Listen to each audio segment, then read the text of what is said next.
Alright.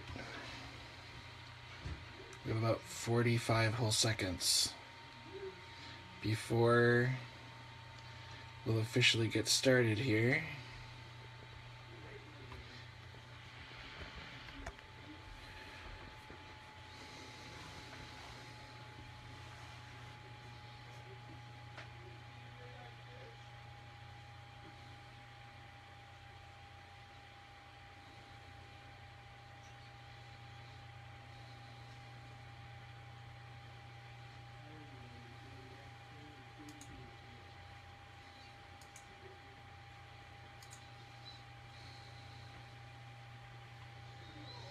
As we wait in bated breath for the clock to turn to its final minute here.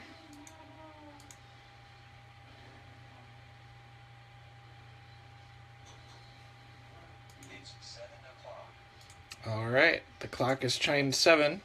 So, without any further ado, welcome to the second Keros Town Hall AMA. I am your host and sole participant, Scott Havens, author of Open Your Eyes, the first book in Tales from the Miracle Season. And I'm happy to see everybody. I will be taking questions about the story so far, about the larger structure of the stories to come, writing process overall, whatever you'd like. Pretty much just about everything's on the table. And I look forward to your questions.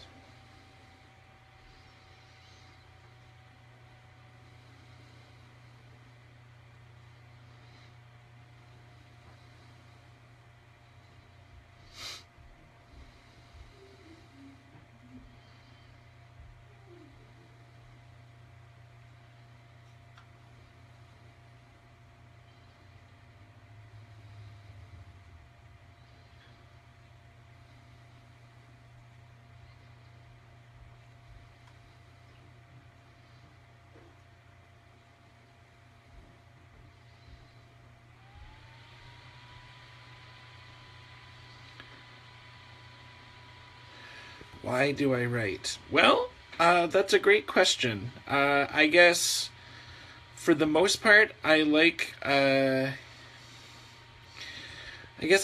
believe in translating both how I think a better world could be, but also allowing myself to explore some of the complexities of the world as I see it, either allegorically or directly. I sort of feel like everyone sort of has a story, and I guess part of mine is telling mine vicariously through the lives of fictitious other people.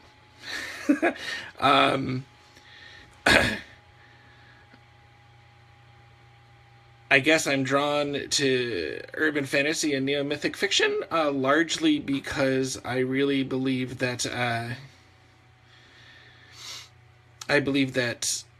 there's a certain kind of magic that's present all around us if we know where to look. And I encourage people to look for those moments.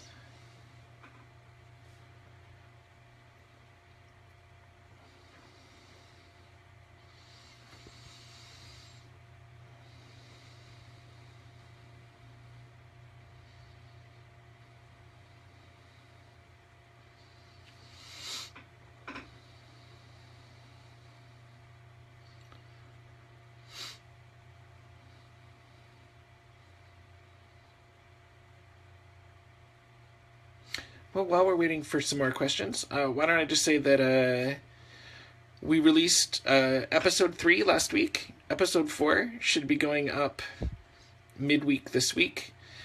It's sort of a turning point because our two storylines start to collide in a more direct way. It also puts us a third of the way through the woods, as it were. Pardon the pun. So there's that to look forward to. I am hard at work on the next story in the Tales from the Miracle Season cycle. That should go live sometime in January once this title reaches its conclusion.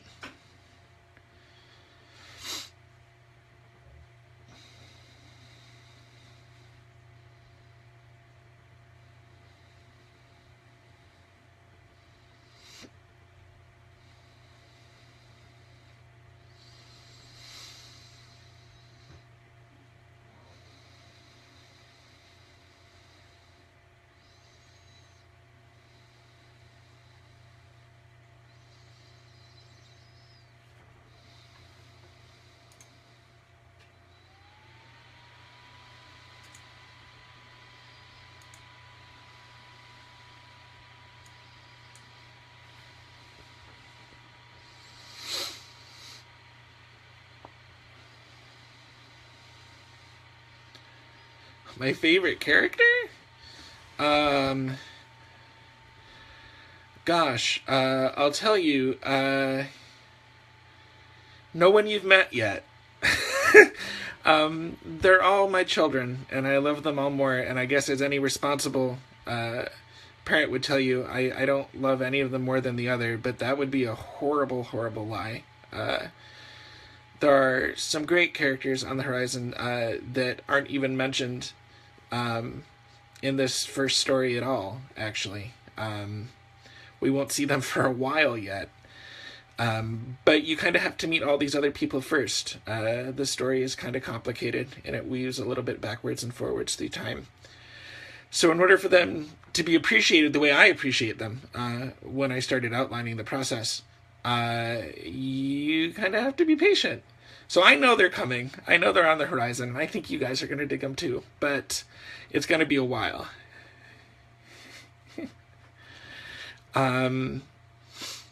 If you're asking which of the characters we've met so far are my favorite, we've heard Gar sort of talk about, sort of, at least thinking back about his grandmother, his parents, Ryan and Seth. Those are all cool people. I think Seth is kind of a really interesting character. He was one that sort of definitely surprised me. I thought he was just going to sort of be an incidental character that kind of showed up periodically. And as you'll see, even in Open Your Eyes, he sort of takes the stage and just barges right on in. So I would expect more story about him in the future, even if it's in some of the smaller pieces that I'll do between the larger ones.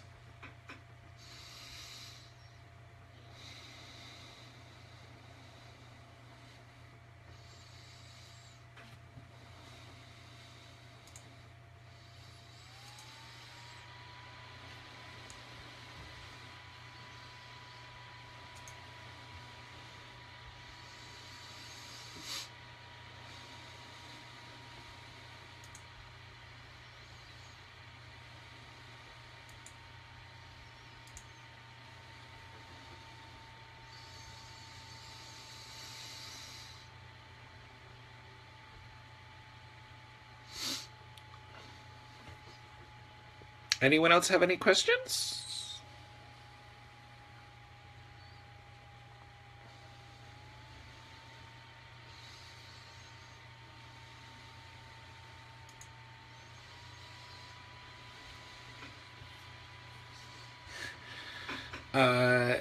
She is near and dear to my heart. I'm not entirely sure we're ever going to meet her on the page. Grandma Ray obviously impacts the story in a big way after she passes. short of doing a flashback to her arrival in Nabiscoting, I'm not really sure that we'll ever see her on the page, living and breathing. But she certainly touched Gar's heart in a major way, and it definitely impacts both who he is now and who he's going to become.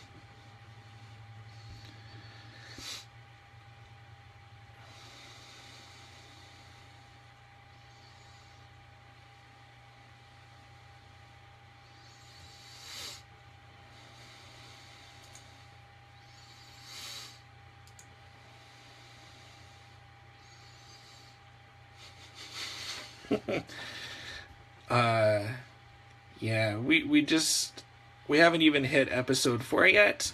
So for those of you who read as beta readers early on, most of the big plot of the story hasn't even happened yet.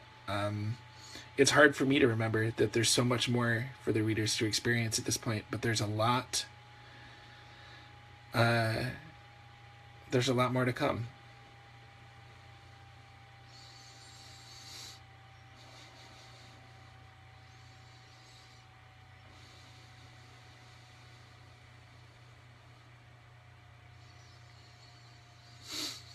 The next story, I'll do a little tease here, I guess. The next story that's going to come out will not feature any of these characters at all. At least not as major protagonists. They may show up kind of in the far background. And it won't be during the same time period either. It'll be substantially into the future. But things that happen here have a way of echoing. And nobody's done with anything in San Keros or the miracle season. The miracles are over when you're over, and sometimes not even then.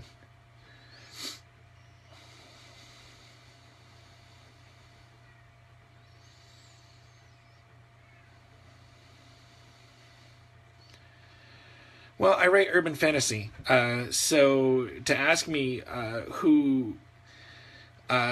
what other authors either influenced me or I try to emulate, if I didn't say Charles Delent, some arrow would come down and pierce me from the heavens. But I would say Delent for sure. I'm really inspired by him. I don't even try to emulate Elizabeth Hand's gift with writing. I feel like she has an ability there that I can't match, and I'm not going to try. I've got my own voice. I don't know. I like... If I could take a little Charles Delent and then make it a little bit more contemporary, something like Michael Barakia's One Man Guy, I like to think that the kind of tone of that is kind of what I'm trying to bring to the project. So that's a great question. Then Andy wants to know if the plant lore only belongs in Open Your Eyes, or will it be in the other stories too? That's actually a really good question that no one's asked, either live or elsewise. It's actually super important. The flower journals and the knowledge that's contained within, as well as the flowers and plants that you'll see scattered all throughout the series, are important. I don't really want to get into how. I just keep feeling like I'm saying the same thing over and over again. But they are impactful, either in terms of appearing metaphorically when other characters appear as sort of stand-ins, or because there's something significant going on with the knowledge and the symbology behind those plants, even for the characters themselves.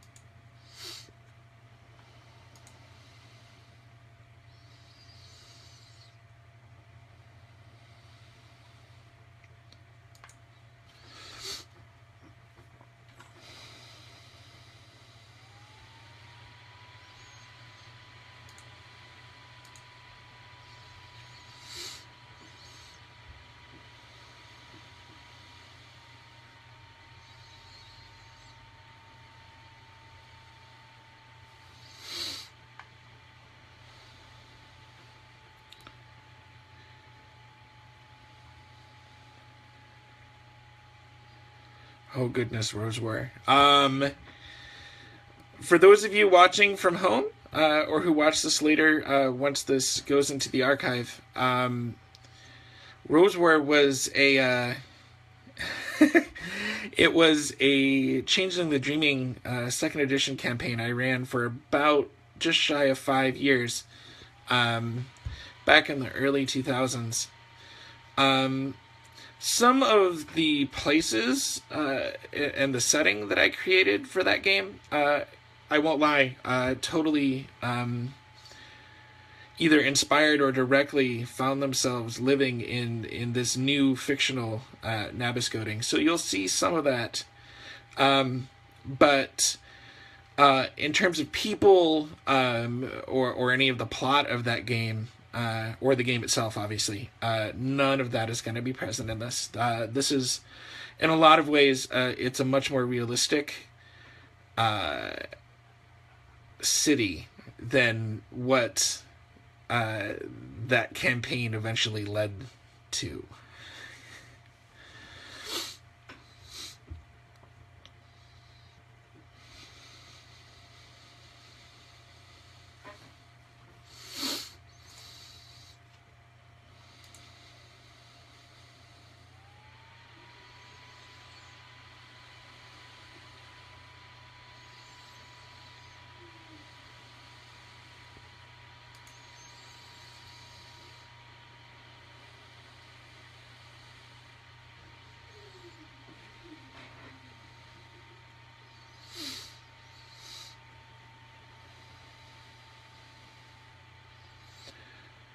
More manageable? You have no idea. In some ways, this is actually far worse in terms of the scope of it all, because it would be very easy for me to let loose on the reins and just let this whole world of this city explode into a world where I have to go through and create places, people, connections that cover a globe. And so really making it local is actually one of the big challenges I set for myself when I started the project.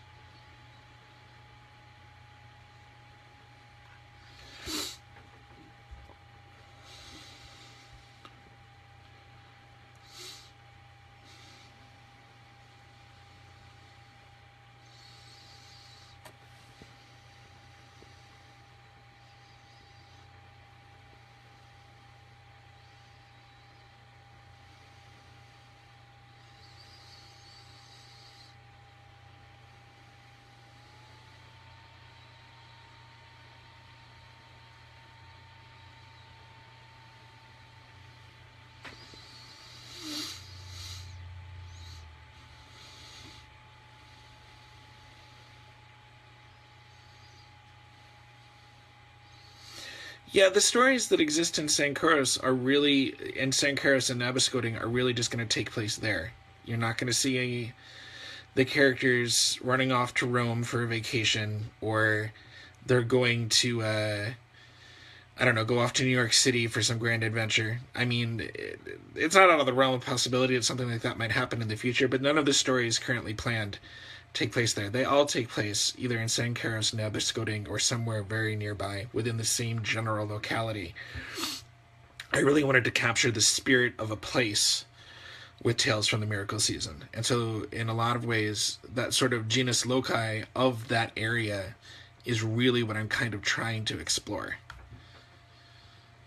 There isn't going to be any sort of Lovecraftian elements in these series as are at our Sandcrest University is a real thing. It will play prominently in some of the stories that happen later in the timeline of the series, but you won't quite get there yet. Does Gar grow up and go to Sandcrest University? You're going to have to read and find out. The future fates of the characters are not something I'm obviously going to reveal here. There's plenty and plenty of story still to tell about both of them. And some of the other characters that you see along the way are also going to get their fair share of story too. Just because Open Your Eyes starts out with Beth and Gar as the main protagonists doesn't mean that the series itself is going to necessarily end that way. In fact, think of, in a lot of ways, Tales from Miracle Season to sort of be like a tree, in that Gar and Beth's story sort of are the trunk and the roots, but by the time the story is finished, it has many stories covering many different people. And only some of those will include Beth and Gar. Plenty of them won't have them making an appearance at all.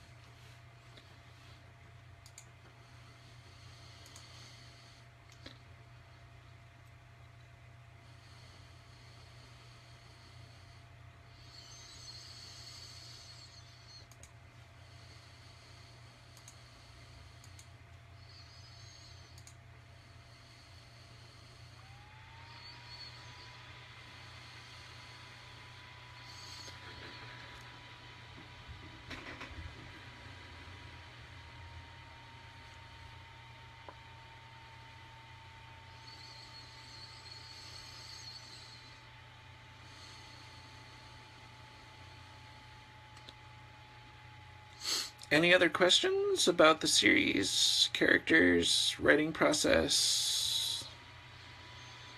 Almost anything? uh,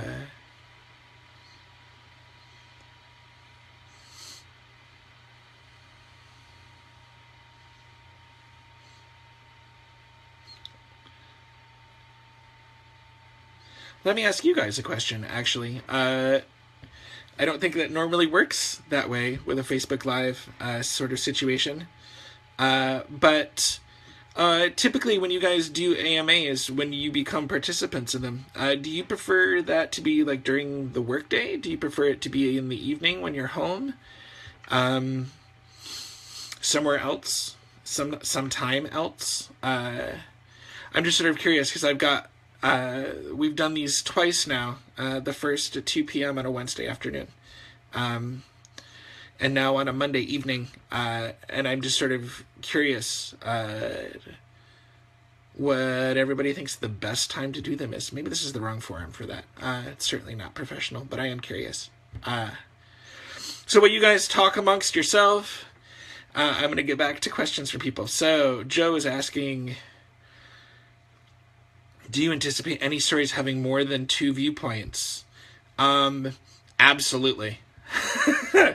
By the time we get to sort of the main thrust of the future sequence, there will be tons. It'll feel a little bit like you're God peering into a whole crowd of people's heads and seeing them interact. At least that's kind of what I'm striving for. It's a big crowd of people, but it's going to take a while to get there. So most of the stories are relatively intimate, but you will sort of see, you'll see some stories that have more than one point of view, and very few that only come from one. Multiple point of view stories I find more interesting to read, so that tends to be how I write. So outside of small little ficlets that we'll be posting in between the major episodes of the larger series, you probably won't see the opposite of that. You won't see single point of view characters. I mean, single point of view episodes, rather. I find it really challenging to write from home because I have 3 cats who I call in my author bio my feline overlords, because that is what they are. And the minute that I'm serious, and I especially find a rhythm and somewhere exciting to go in a writing project, they are all over me. Usually 1 or 2 or all 3 of them. So a lot of times I escape the house, and find I go to my secret writing place, which for those of you who know me well enough, it isn't particularly secret anymore. I get a lot of my writing done there. That having been said, if the cats are all snoozing in the afternoon, I've been known to work here at the house. I find, for whatever reason, that I have a hard time writing natural settings when I'm in the house. I can write natural settings almost anywhere else. Whereas if I'm writing a piece that takes place in a bar or a library, or somebody's house even, or even in just an urban environment, I can write at home and it's not a problem. But I sometimes find myself getting stuck writing about characters interacting with a natural environment when I'm in my own home. Which is bizarre, but true. So, there's that.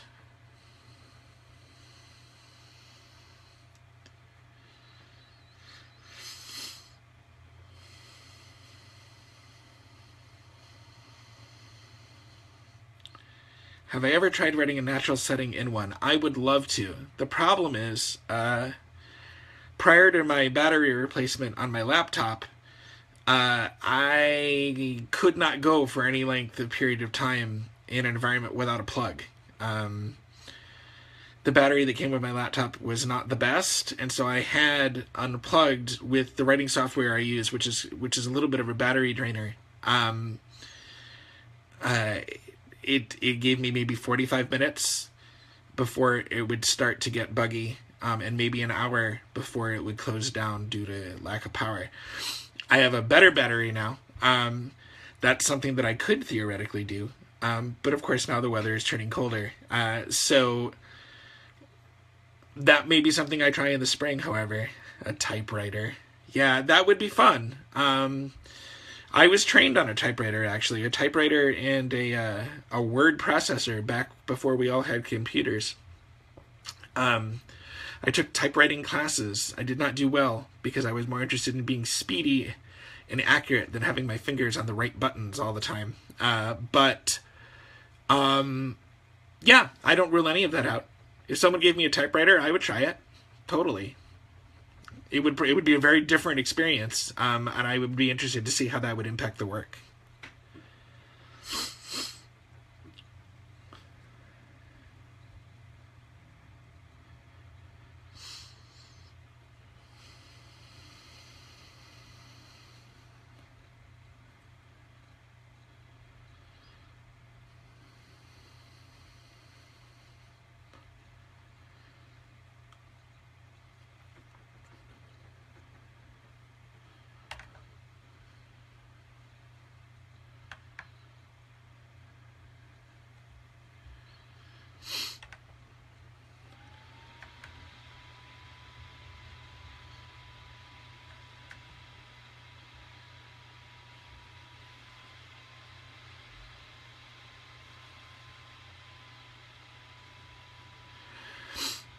So, how many episodes are left to reveal? We, like I said earlier, we posted episode 3 last week. Episode 4 is going to go up midweek this week.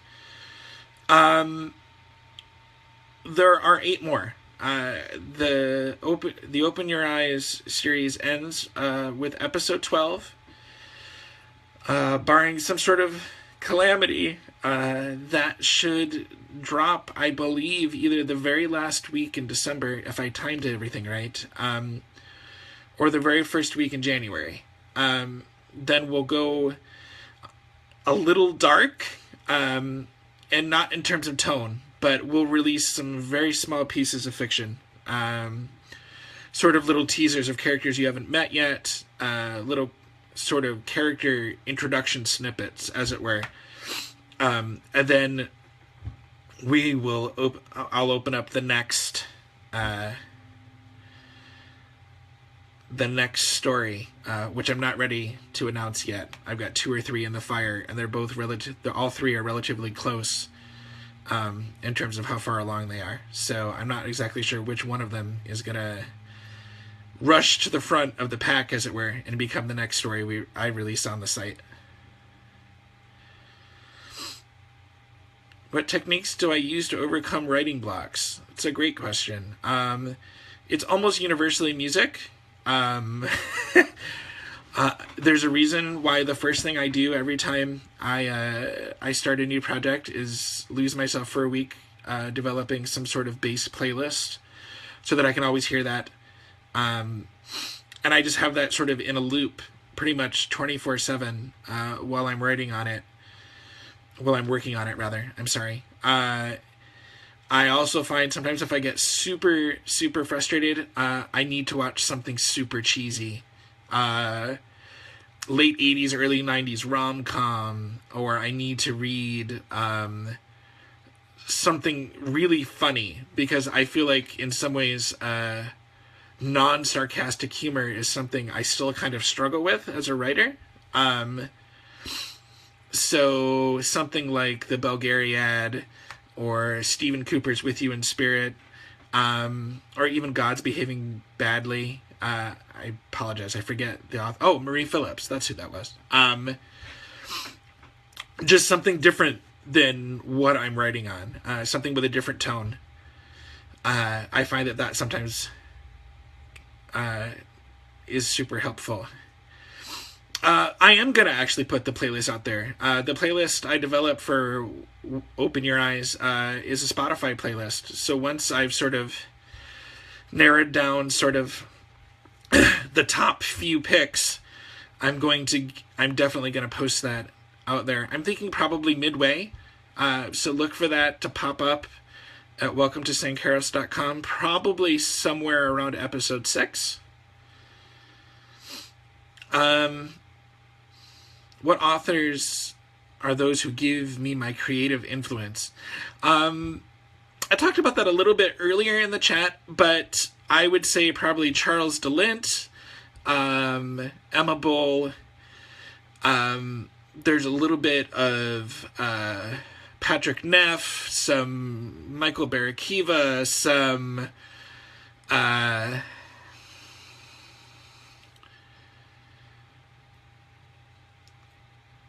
I wish I could say some Elizabeth Hand, because she's by far what I consider to be sort of the paragon for this sort of writing I wish I could write. But the reality is that I tend to write stuff that's a little bit more jovial. And my vocabulary isn't nearly as rich as hers. So I work with the tool set with which I have.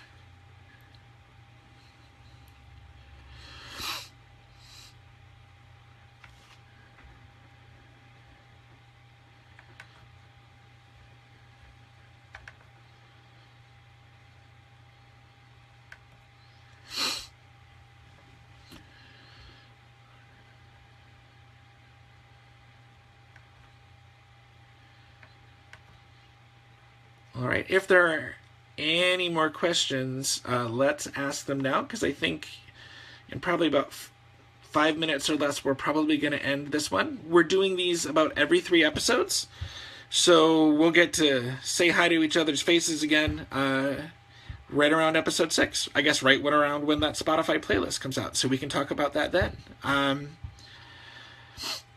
So if there are any last questions, I would love to hear them. Well, see them, I guess, because no audio, but...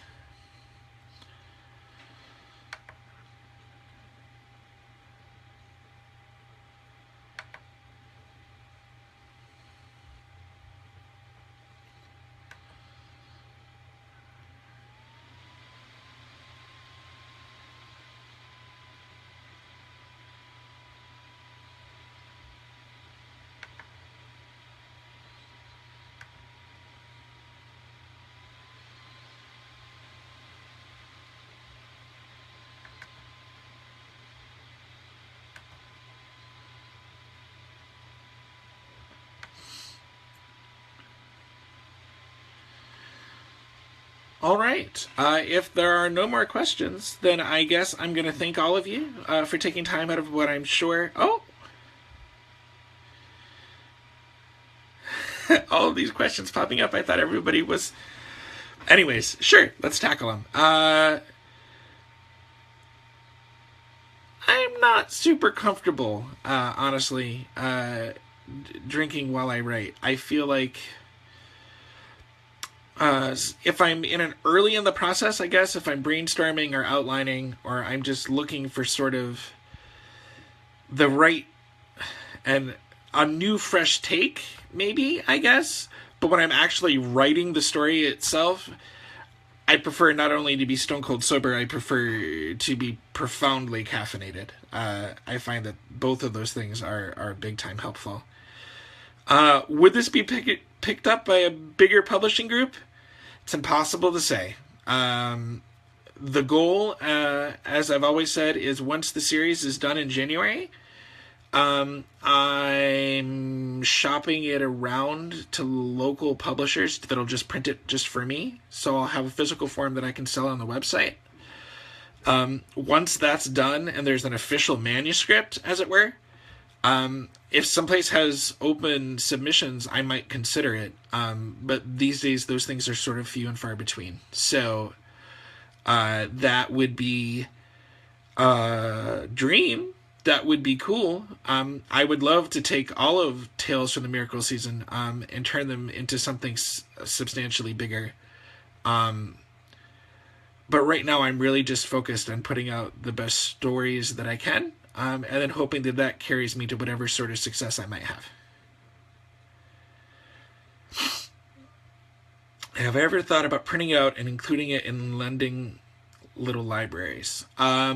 I haven't thought of that, actually. It's not a bad idea. I don't know how many of those are around the area. I know there's at least one or two. The Little Library Project is one I'm a big fan of. I think it's a great idea. But no, up until this very moment, I hadn't thought of that. But that's certainly a possibility.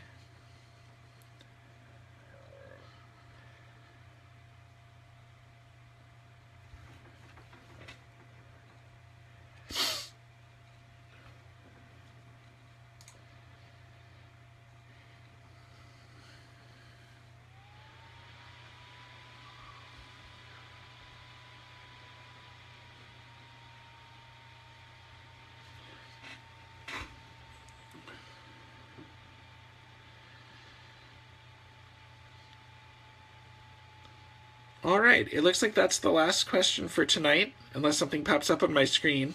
Thank you for taking time out of your evening to spend this brief moment with me talking about the book and the world that I love. Keep on reading. Open your eyes over at welcometosankeros.com. Feel free to drop me comments, questions, whatever you might like, either here on Facebook or Twitter. You can even comment right on the website itself, either in terms of the overarching story pages or the actual episodes themselves. I will see you next time around episode 6. So in about 3 weeks or so, we'll be knee-deep in the holiday season. So there will probably be holiday adornments all about me, because my house tends to go crazy that time of year. But once again, thanks for watching, and keep on reading. Thank you.